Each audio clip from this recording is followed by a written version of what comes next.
भाई और बहनों, मातृशक्ति को नमन। हमें बड़ी आनंद की अनुभूति हो रही है। आनंद कब आता है? जब इंटरेस्ट आता है। और इंटरेस्ट कब आता है? कि जो हृदय को छूने वाली बात महसूस होती है, आत्मा को छूने वाली बात, क्योंकि आनंद आत्मा का लक्षण है। आनंद से सरोबार हो रहे हैं। आनंद प्रदाता स्वामी कमलेशानंद जी स्वयं हमारे पे कृपा करके हमारी रिक्वेस्ट के पर स्टूडियो में पधारे हैं। आप सभी की तरफ से मैं आपके प्रति अनंत कृतज्ञता ज्ञापित करता हूँ। स्वामी जी सच्चिदानंद। जय सच्चिदानंद। जय सच्चिदानंद। स्वामी जी, हम अभी एपिसोड चला रहे थे, वो जो है वो ज्ञान दर्शन से जुड़े हुए, यानी हाई लेवल के एपिसोड चल रहे थे हमारे मुक्ति के मार्ग का, सनातन सत्य का। अब थोड़ा सा मैं मोड़ देता हूँ। मोड़ ये देता हूँ कि आज हमारे देश में क्या चल रहा है, आज विश्व के अंदर क्या चल रहा है, उसके बारे में भी थोड़ी बात करें। क्योंकि हम जिस संसार में जी रहे हैं, सनातन सत्य सब तक पहुंचना चाहिए। और जब तक ये सब लोगों की समस्याओं का समाधान नहीं करेगा, तब तक सनातन सत्य कैसे कारगर हो सकता है? स्वामी जी, अभी इन दिनों के अंदर भारतवर्ष की जो साख है, गुडविल है, वो रेपुटेशन है, वो बहुत अच्छी है, बढ़ भी रही। इवन अमेरिका, रशिया जैसे बड़े बड़े जो महाशक्तियां हैं, वो मानने लग गई है। विश्व गुरु तो पहले भी था और आज भी मान रहे, हमेशा मानेंगे। लेकिन महाशक्ति के रूप में भी हमारी पहचान वो स्वयं जो है महसूस कर रहे हैं, उनकी कठिनाइयों को देखते हुए और हमारे धैर्य को देखते हुए। तो स्वामी जी, हमारी साख बढ़ने के क्या कारण हैं और ये उत्तरोत्तर बढ़ती रहे, उसके बारे में आप ज्ञान दर्शन का अवलोकन, उसकी लाइट में आप जो उसकी दृष्टि में आप क्या बताना चाहेंगे हमारे देश के नेताओं को कि इस तरीके से आप काम करो तो साख और बढ़ती जाएगी। ज्ञान की दृष्टि से तो बढ़ी हुई है, लेकिन समृद्धि की दृष्टि से बढ़ती जाएगी। कृपया थोड़ा सा अवलोकन करा। प्रश्न के लिए धन्यवाद। सबसे बड़ी बात यह है कि जब राष्ट्र का मुखिया ईमानदार होता है और वर्क ओरिएंटेड होता है और राष्ट्र के प्रति उनको एक प्रकार का आत्मविश्वास होता है कि राष्ट्र के लिए ही मेरे को जीना है, अपने पर्सनल लाइफ के लिए नहीं जीना है, अपनी फैमिली के लिए नहीं जीना है, जितना भी हो सके इतना राष्ट्र के कल्याण के लिए मैं काम करूं। और नंबर 2, दिन रात काम करूं और मैं जहां भी जाऊं यही सोचूं कि ये सब बातें, ये सब वर्ल्ड का प्रोग्रेस मेरे भारत देश में कैसे आए और लोगों को लाभ मिले। चाहे लाभ वो रोजगार के रूप में मिले, एजुकेशन के रूप में मिले, टेक्नोलॉजी के रूप में मिले या और कोई डेवलपमेंट के रूप में मिले, ये हमारे लिए बहुत जरूरी है। तो ऐसा शासक जब आता है तो स्वाभाविक ही देश का उत्थान होता है।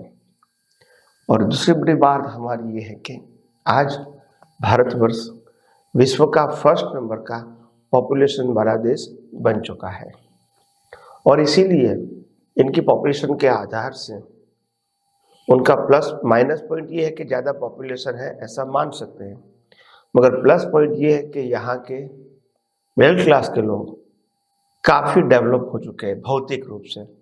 और इसीलिए वर्ल्ड की बड़ी बड़ी कंपनियां भी भारत देश में बिजनेस करना चाहती है, इंडस्ट्री डालना चाहती है, क्योंकि यहाँ मिडिल क्लास के लोग जो है ज़्यादातर अभी इलेक्ट्रिकल, इलेक्ट्रॉनिक्स आइटम और बहुत सारी ज़रूरत के आइटमें खरीदता है।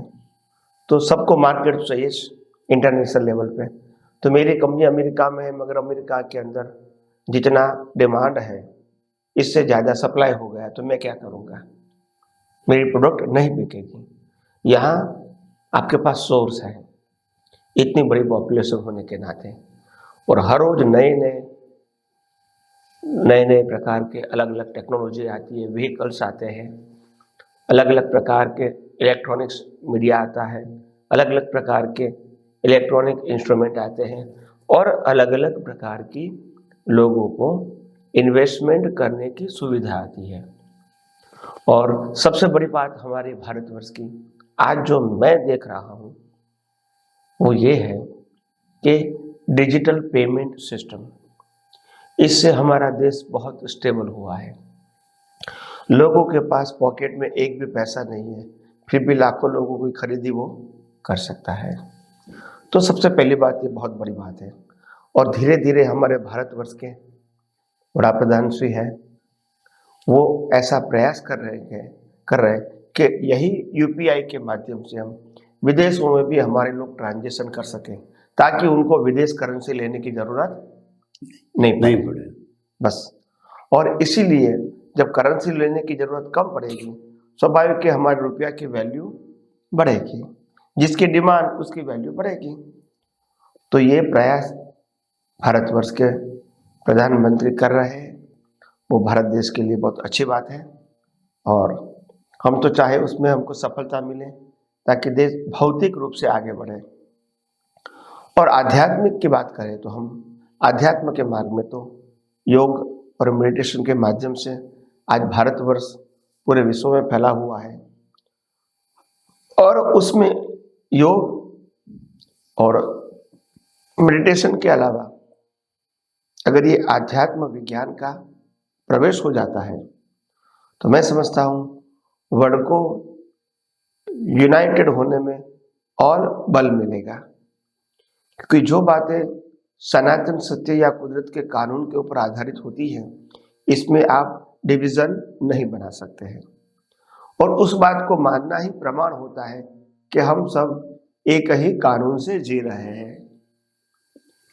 चाहे हमारा प्रदेश, धर्म, भाषा, खान पान, रहन सहन अलग हो सकती है, मगर कानून तो कुदरत का पूरे दुनिया में एक ही है। और एक ही कानून लागू होता है, तो जो कानून हमको जानना चाहिए। तो इसीलिए ये योग और ध्यान की तो भारतवर्ष की परंपरा रही है और आज पूरे विश्व में उसकी वैल्यू भी है, उनकी पहचान भी है और लोग उनको फॉलो करने का प्रयास भी करते हैं। मगर साथ में अगर ये आध्यात्म विज्ञान जो कुदरत के कानून और कुदरती रचना के ऊपर आधारित है, अगर ये भी विश्व में जुड़ जाता है तो मैं समझता हूँ ये भारतवर्ष को विश्व गुरु बनने में कोई देर नहीं लगेगी। क्योंकि विश्व गुरु जब हम थे तब यही आध्यात्म था, कोई नया आध्यात्म नहीं था। हो सकता है कि प्रेजेंटेशन अलग हो सकता है, एग्जाम्पल अलग हो सकता है, मगर कानून तो एक ही रहेगा। कभी कानून परिवर्तित नहीं होते हैं, इसीलिए उसको सनातन बोलते हैं। तो इसीलिए मैं मानता हूँ कि आपने जो पॉलिटिकल बात बताई कि पॉलिटिकल नेताओं को क्या करना चाहिए विश्व गुरु बनाने के लिए, तो सबको राष्ट्र के प्रति सम्मान होना चाहिए और राष्ट्र की प्रगति कहाँ होती है वही देखना चाहिए। अननेसेसरी विरोध करना नहीं चाहिए, ताकि जो व्यक्ति राष्ट्र के लिए प्रयास कर रही है उसके जीवन में अवरोध आए, ऐसा प्रयास नहीं करो। और लोगों में भी धीरे धीरे उत्साह बना रहना चाहिए, ताकि लोग उत्साह से पूरे भारतवर्ष में और विश्व में काम करते रहें। और हमारे भारतवर्ष में बहुत सारी ऐसी बातें भी हैं, जैसे रेमिटेंस की बात। आज पूरे भारत विश्व में सबसे ज़्यादा रेमिटेंस 100 बिलियन प्लस भारत में आई। 126 बिलियन, 126 बिलियन वर्ल्ड में फर्स्ट नंबर है और सेकंड नंबर 50% पे है। तो हम कितना आगे निकल गए हैं। बराबर। तो ये रेमिटेंस वही तो हमारी कैपिटल हो गई ना। आज भारतवर्ष की जो इंटरनेशनल करेंसी है वो कितनी बढ़ जाएगी, तो वो हमारी ताकत हो जाएगी, हमारी खरीद शक्ति और बढ़ेगी और विश्व हमको उसी दृष्टि से देखेंगे ये पावरफुल कंट्री है। तो इसीलिए हमारे सभी लोग अपने अपने तरफ से जो प्रयास करते हैं वो आगे बढ़ने का प्रयास करते रहे और पॉलिटिकल व्यक्ति भी इन भारत देश के विकास के लिए सहयोग करें, अननेसेसरी उसका विरोध करके समय शक्ति नहीं गंवाए। तो हो सकता है कि जो विकास देर से होने वाला है वो जल्दी हो सकता है। हम तो प्रार्थना कर सकते हैं बस कि लोग भारतवर्ष की तरक्की के लिए बारे में ही सोचें और उनके बारे में ही सहयोग करें, और विश्व के लोग भी भारत की तरक्की को धीरे धीरे मानने लगे और भारत की समृद्धि में अपनी समृद्धि मान के यहाँ ज़्यादा से ज़्यादा इन्वेस्टमेंट करते रहें। और जिस प्रकार से हम एजुकेशन के लिए बाहर जाते हैं, ऐसे भारतवर्ष में भी लोग एजुकेशन के लिए आए और यहाँ की संस्कृति को जाने पहचाने और शिक्षा को पहचाने और विजिटर के रूप में आके भारतवर्ष की जो महान संस्कृति है इनका दर्शन करके, इनका अनुभव करके औरों को भी बताएं, ताकि यहाँ जो टूरिस्ट हैं वो और ज़्यादा आए और टूरिस्ट भी भारतवर्ष की उन्नति के लिए अपनी तरफ से वो सहयोग करते रहे। तो इसीलिए ये सब बातें हमारे लिए बहुत, देश के लिए बहुत ज़रूरी थी।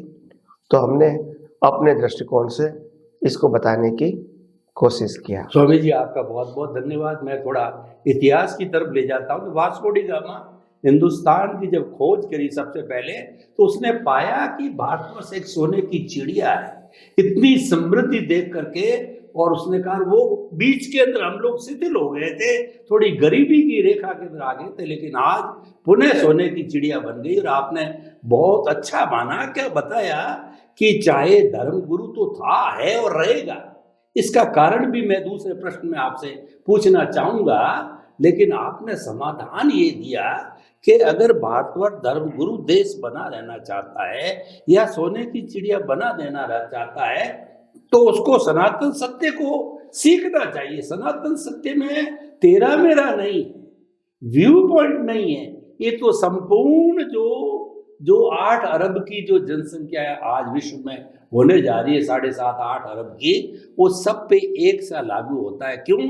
कि जो हमारे सनातन सत्य का जो थीम है, कुदरत, कुदरती रचना और कुदरत के कानून से शाश्वत सुख की प्राप्ति होना, यानी कुदरत माँ तो सबकी है और प्राप्त क्या करना है? शाश्वत सुख को प्राप्त करना है। हर व्यक्ति चाहता है, हर प्राणी चाहता है, कोई दुखी होना नहीं चाहता। तो इसके अंदर कोई इफ्स एंड बट्स है नहीं, इसमें कोई काट नहीं है, क्योंकि ये कुदरत के कानून से चलता है। बहुत सुंदर आपने बताया कि पूरा विश्व कुदरत के कानून को माने तो कभी भी सारी चीजें ये नहीं हो सकती। स्वामी जी, मैं अब राष्ट्र की बात चली तो राष्ट्र में ही बताना चाहता हूं कि विश्व तो जानता है कि भारत सोने की चिड़िया है और भारत धर्मगुरु देश है, लेकिन हमारे यहाँ के जो है लोगों को देखिए, यहाँ के लोग साइबर कांड करते हैं, जिसके लिए आज टेलीफोन आ रहा है, और वो विदेशियों की सहायता से करते हैं, नंबर 1। और वो एटीएम की सुविधा अच्छी दे दी, उसको उखाड़ना चाहते हैं। आपने बताया कि यूपीआई का बहुत अच्छा है, लेकिन वो तो ये लोग बीच में से ही उड़ा ले जाते हैं। और उसके साथ साथ में हमारी बहनों को देखिए, कितने बड़े बड़े प्रश्न भरे हुए आते हैं कि आज हमारी बेटी सुरक्षित नहीं है, आज हमारी बहन सुरक्षित नहीं है। सुरक्षित कोई दूसरा सुरक्षित नहीं कर रहा है, घर का व्यक्ति, उसके घर में माँ भी है और बहन भी है, बेटी भी है, फिर भी वो दूसरी पे बुरी नजर डालता है। तो ऐसे दरिंदों को, जिसके ऊपर क्या किस तरीके से कानून काम करे, अध्यात्म विज्ञान की भी उनको सीख मिले। हम तो अहिंसावादी है, तो हम तो अध्यात्म विज्ञान की दृष्टि से ही बात करेंगे। उन भारतवासियों को जो सब तरह के गलत काम करते हैं, उनको बताइए कि तुम तो वैसे ही घर बैठे बैठे सुख पा रहे हो, ऐसी खुशहाली हर लेवल पे आ गई है, फिर ऐसा काम क्यों कर रहे हो? तो आप सीख दीजिए उन लोगों को, हिंदुस्तानियों को, जो दरिंदगी करते हैं। सबसे बड़ी बात, प्रश्न के लिए धन्यवाद। हमारे सबके लिए बड़ी बात यह है कि जिस प्रकार से भारत देश में इतना सारा डेवलपमेंट होने के बावजूद भी इतने सारे फ्रॉड होते हैं, और फ्रॉड के साथ भी बहुत सारे महिलाएं या पुत्रियां जो असुरक्षित महसूस कर रही है अपने आप को संजोगों के साथ, और कई सारे लोगों को रोजगार भी नहीं मिलता है, एजुकेशन होने के नाते भी। ये सब बड़ी बड़ी समस्या भारत देश के अंदर है, मैं मानता हूँ। और बड़ी पॉपुलेशन होने के नाते ये एकदम तो रिजॉल्व नहीं होगी, पर मैं ऐसा मानता हूँ कि ये समस्या जरूर है, और समस्या के पीछे अगर उसका दंड अगर पावरफुल होता है तो मैं समझता हूँ ये समस्या को कंट्रोल करने में और सहयोग मिलेगा। जैसे कोई व्यक्ति फ्रॉड करता है और फ्रॉड प्रूव हो गया तो उनको 20 साल की सजा मिलेगी जेल में, उसमें कोई वो नहीं मिलेगी। और कोई व्यक्ति बलात्कार ऐसा कुछ करेंगे, अगर प्रूव हो गया तो उनको फांसी की सजा, ऐसा कुछ प्रावधान अगर गवर्नमेंट करती है तो मैं समझता हूँ कि ये भारतवर्ष के लिए बहुत अच्छी बात होगी। और दूसरी बात, हम जब अभी बिजली पानी और सहायता राशि लोगों को जो मुफ्त देने की गवर्नमेंट बात कर रही है, उसको थोड़ा हटके मैं ये कहूँगा कि वो मिनिमम चार्ज में दे, इलेक्ट्रिकल मिनिमम चार्ज में, पानी मिनिमम चार्ज में दे, बस सर्विस मिनिमम चार्ज में दे, मुफ्त मत दे। और उनका जो पैसा है, जो अनएम्प्लॉयमेंट है, जो विकसित देशों में अनएम्प्लॉयमेंट व्यक्तियों को पैसा दिया जाता है, तो उनको देंगे तो हो सकता है कि जो अनएम्प्लॉयमेंट व्यक्ति है उनकी भी थोड़ी और ताकत बढ़ेगी। तो ये हो सकता है कि उसमें लोगों के पास और ज़्यादा पैसा आएगा और यूज़ करेगा, इकोनॉमी भी अच्छी बन सकती है हमारी। तो मैं ऐसा मानता हूँ कि भारतवर्ष के अंदर भले ही आपने जो कहा इस प्रकार से नेगेटिविटी है, साथ में पॉजिटिविटी भी बहुत है। दूसरी बात, यहाँ आपने कहा कि जिस प्रकार से असंस्कृत लोग हैं और उनकी जो बिहेवियर है वो असामाजिक प्रवृत्ति के साथ जुड़ी हुई है, मैं मानता हूँ। साथ में इस देश के अंदर सात्विक लोग भी बहुत पड़े हैं, साधु संत सन्यासी और साधक के रूप में। और ओवरऑल आम लोगों की नीयत यहाँ बहुत अच्छी है। किसी के पास फ्रॉड करना, किसी के पास चीटिंग करना, ये आम लोगों की राय नहीं है। वेरी फ्यू पीपल, जिसको हम 1%, लेस देन 1% बोलते हैं, उससे भी कम लोग ऐसे काम करते हैं। और उसके लिए तो मैं समझता हूँ कि ऐसी गलत बातें तो विश्व के हर देशों में होती है। मैं उसको सपोर्ट नहीं करना चाहता हूँ, मगर अपने देश को इतना भी मैं बुरा नहीं समझता हूँ कि आज हमारे देश में अगर 5 बलात्कार हो गया पूरे वर्ष में तो हम उसको बहुत बढ़ा चढ़ा के बताते हैं। और अमेरिका के अंदर पूरे वर्ष में अगर 5 होता है, 4 होता है, तो हम कहते हैं कि वो अच्छा कंट्री है। नहीं, उनकी पॉपुलेशन कितनी है, हमारी पॉपुलेशन कितनी है। तो ऐसी भी कई सारी बातें हैं। और दूसरी बात ये है कि हमारे देश को जब विदेशी लोग बुराइयां ही बताते हैं तो हमको उसके ऊपर कोई रिस्ट्रिक्शन होना चाहिए कि कोई भी पत्रकार हमारे देश के अंदर बाहर जाए तो हमारे देश की बुराइयां मत बताए, अच्छाइयां बताए। और बुराइयां बतानी है तो गवर्नमेंट को बताए कि ये अच्छा काम नहीं हुआ है। यहाँ के लोकल मीडिया में, इंटरनेशनल मीडिया में वो बात नहीं रखे, नहीं तो उसको आने का प्रतिबंध कर दो। अच्छाइयां दिखाओ, बुराइयां मत दिखाओ। दिखाना है तो लोकल न्यूज़पेपर में दिखाओ। एनीवे, तो कहने का मतलब ये है कि भारतवर्ष का अभी सुवर्ण युग चालू हो गया है और धीरे धीरे हम उसी सुवर्ण युग में कंप्लीट होने के लिए आगे बढ़ रहे हैं। और हमारे शासक भी काफ़ी अच्छे हैं और आने वाले शासक भी काफ़ी अच्छे रहेंगे। और प्रधानमंत्री ने इतनी बढ़िया नींव डाली है ताकि नेक्स्ट 25 साल 30 साल तक तो वही शासन रहेगा। भले ही शासक बदल जाएंगे मगर शासन तो वही रहेगा और प्रभाव भी बढ़ेगा। और जिस प्रकार से कानून में परिवर्तन होता है, जिसके लिए लोगों को सुखाकारी मिले, लोगों को न्याय मिले और लोगों की प्रगति में जो बाधक है वो बातें निकल जाए, ऐसा काम हो रहा है। तो मैं मानता हूँ भारतवर्ष के लिए ये बहुत बड़ी बात है। और धीरे धीरे आगे ये भी लगता है कि जो भारतवर्ष का जो विकास क्रम है 8+ पॉइंट का जो है, विश्व में फर्स्ट नंबर का जीडीपी वाला हमारा देश जो है, तो दुनिया भी मानती है कि भारत बहुत आगे बढ़ रहा है हर फील्ड में, science and technology and commerce, IT field, business, industries, education, medical field और मानव सेवा और धर्म और आध्यात्म, सब में भारतवर्ष बहुत आगे बढ़ रहा है और विश्व भी मानता है।